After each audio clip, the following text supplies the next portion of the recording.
Obviously, you're in a situation tomorrow where you're pitching an elimination game. How do you go into that mentally, and how do you prepare for that? Yeah, I think you just got to kind of try to be yourself as best as you possibly can. Obviously, the moment's going to be pretty big, hopefully, as long as we get there. But I think whatever team can kind of try to be themselves the most will have the advantage. All right, in the back. Hey, Chris, what was prep mode, I guess, for lack of a better term, like the last couple days? Because we all knew that depending on last night's result would depend on who started today. How did that impact your prep, if at all? Yeah, I've been throwing pretty much touch and feels every day just to make sure I'm ready for whatever happens, and I feel like I'm in a pretty good spot for that. Second row in the middle there, Bruce. Just wait for the mic, Bruce. Chris, when you joined the Mets, did you think about pitching in moments like this? Yeah, I think we all kind of expected that. This is why we came. This is why we built the group that we built for the playoffs. The division obviously didn't really work out the way we wanted it to, but overall, we got a chance to win it all. So yeah, I definitely expected this, no doubt. For you, the opportunity, though, to pitch in this big spot, is this something that you embrace? No doubt. I mean, like I said, hopefully we get a lot bigger games in the future. But yeah, getting brought over here with obviously Jake and Max, I knew the chance to pitch in big games was obviously pretty high. Let's stay there in the middle. Chris, what really sticks out to you about this San Diego lineup? I would say it's very similar in the aspect of the Braves lineup, where it's just 1 through 9. There really is no let up. That's one of the biggest things for me when I see them is just a lot of lineups in the big leagues. You kind of get through a part of the lineup, and then you not say have easy outs, but not a lot of damage or whatever it may be, maybe singles, and you just hope the bottom of the lineup doesn't carry to the top.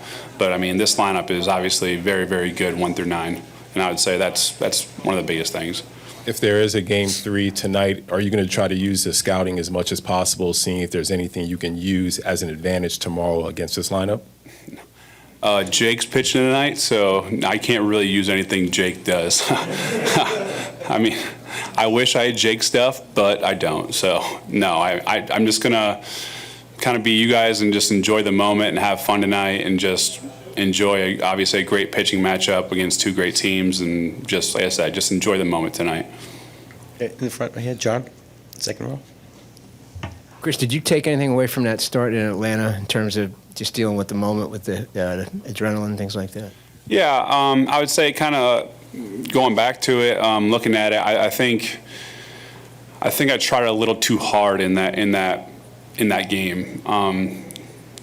Instead of just kind of pitching my game, being myself, I felt like I was overthrown at times, not attacking the zone, not being in the zone, walking too many guys, and I just think it was just me just trying, like I said, too hard instead of just trusting your ability, trusting your stuff, and really just pounding the zone, and then just whatever happens, happens. That's who I am. I'm a contact pitcher, and walking guys is not really acceptable for me.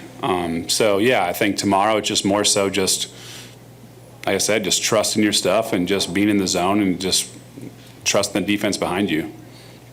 Far left there in the first row. Going back to when you got traded to the Mets in March, what did you initially think about not only being traded, but being traded to this team? And then what has your experience been like with this organization since then? Yeah, when I got traded over, it was like okay, here we go. But just the reason I say that is, like, in my opinion, there isn't a harder city in our country to play a sport. New York is an absolute just gauntlet every night. So mentally, I kind of thought I was mentally tough enough to handle New York. But I'm very grateful for the opportunity to be playing for a team like the Mets, just because I've kind of proven to myself, okay, you can handle it. You can handle the scrutiny, you can handle the boos, you can handle all that stuff. So yeah, looking back at it, I'm thankful for that. Mentally, it's toughened me up a lot. Handling stuff, I've definitely made mistakes, but overall, it's just like I said. Looking back at the trade, looking back at the year, I'm so proud of this group. Just, I mean, with everything that we've gone through with Jake early, Max throughout the year, and still being in this position, it's.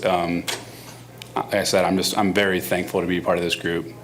With free agency likely to come for you after this season, what is your degree of interest in staying here? Yeah, I mean, not to make it short, but this group's very special to me. I like it a lot, but I'm not focused even one bit on free agency. I'll deal with that when we're done. Hopefully, we're done not for a while, but. I really haven't put a ton of thought of it, just because so much of that's out of my control. I mean, no matter what team I love or want to go to, they gotta mutually do the same. So, yeah, we haven't thought or worried one bit about free agency. We're worried about today. We're worried about tomorrow, and that's it.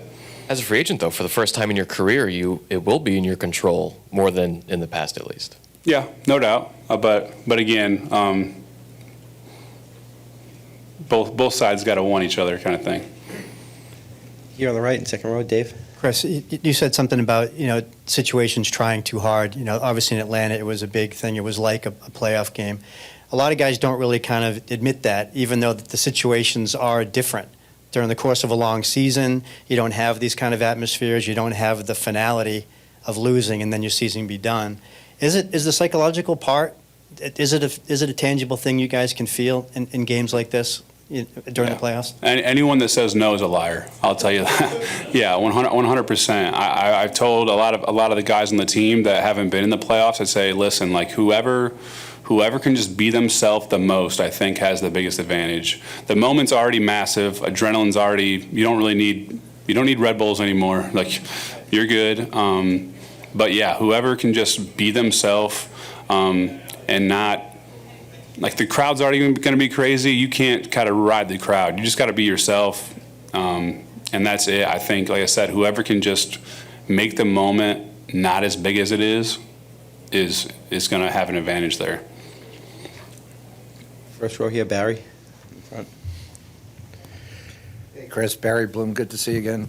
So just reflecting back on all this to Oakland, you guys played big games there. I mean, I know this, from a number of reasons, was a terrible year, but it wasn't that way in the recent past. I mean, you had wild card games there in 18 and 19. You had winning seasons every year. What did you bring from over there to here as the part one? And part two, what's it like to now face your old manager here in a playoff series? Yeah, we definitely had some great teams. Internally, we had a ton of expectations, but like I said, just comparing New York to Oakland is night and day. Just in stuff you have to deal with. But to the whole bull mail question, like, I don't know, like I've learned, especially this year, where there's sometimes negativity and stuff like that throughout. Just we lose 2 or 3 games and holy crap, like the world's burning down. But I've truly learned to just appreciate just the stories kind of in baseball and in life itself. I mean, I saw Stephen Vogt hit a home run. I mean, I was happy as can be for that. So yeah, Bomel, Minaya, those guys, I'm sure is happy to see them, but I hope we beat them. Just explain, you mentioned this a couple of times, the team that is most capable of being themselves. What do you specifically mean by that without it being a cliche? I mean, just we have Jake going tonight. We don't need anyone more than Jake. Just Jake be Jake. And obviously 1 through 9, it's the same thing. We don't need Lindor to be more than who Lindor is. We just need Lindor to be Lindor. We need Pete to be Pete. You see a lot of young guys either say chase out of the zone or walk a lot of guys in these moments just because like I said, they're trying more than they should in a massive moment, and they're just way too sped up. And so like I said, I just think if you just understand the moment's very big, but try to just be yourself, I think you have a one up on them. Gonna go here in the middle on the left. Chris, you mentioned everything that comes with playing in New York, toughest market to play in. Fast forward tomorrow, if there is a tomorrow, being on that stage, what are some of the things you need to do to try and block all that out and just focus on the game and not the market, not the fan base, not the press, everything else? Yeah, I don't really think you really block it out. I just think you just, like I said, just enjoy it. Go out there, look around, like, man, this is why we work so hard. This is why we're playing through broken fingers and injuries and stuff like that. This is why we do what we do. Everyone wants to be in these spotlights. So I don't think you block things out. It's more so just enjoy it and just have fun with it. And then go out there and, like I said, just be yourself, trust yourself, and just whatever happens, happens. But yeah, just have fun with it. We're gonna take two more. We'll take Laura down here, and then we'll go to Howie. When you talk about making the situation a little bit smaller and being yourself, is that an actual conversation that you or other players have with each other pregame? And what is the general vibe in the clubhouse right now? Oh, the vibe's good. I mean, we have the best pitcher in the world on the mound. So even it up and anything can happen. But yeah, I mean, everyone has conversations. Whether you're a veteran like Max or you're a guy like Pete who has never been there yet.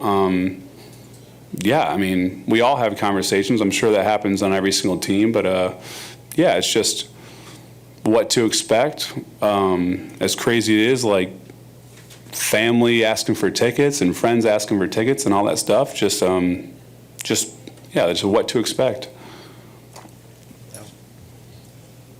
Good, Howie.